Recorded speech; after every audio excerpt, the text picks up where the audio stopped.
Facebook ad প্রথমে অনেক lead দিচ্ছিল, কিন্তু লাস্ট কয়েকদিন ধরে আপনি সেরকম লিড পাচ্ছেন না, বা লিড আসা অলমোস্ট বন্ধই হয়ে গেছে।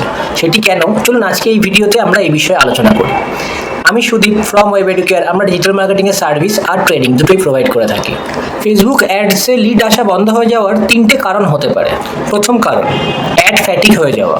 একই অ্যাড বারবার দেখলে মানুষ আর তাতে ক্লিক করে না। যখন এই রকম প্রবলেম আপনি ফেস করবেন, চেষ্টা করবেন আপনার অ্যাডের ক্রিয়েটিভ বা ভিডিও চেঞ্জ করার। দ্বিতীয় কারণ, অডিয়েন্স এক্সস্টেড।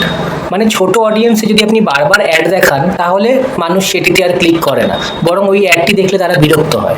তৃতীয় কারণ, বাজেট ও বিডিং সমস্যা। বাজেট যদি খুব কম থাকে ফেসবুক, তাহলে আপনার অ্যাডটা ভালোভাবে প্লেস করে না। মিনিমাম আপনি 200 থেকে 300 টাকা ডেইলি অ্যাড বাজেট রাখতে পারেন। মনে রাখবেন, ফেসবুক অ্যাড শুধু 1 মাসের নয়, এটি একটি কন্টিনিউয়াস প্রসেস।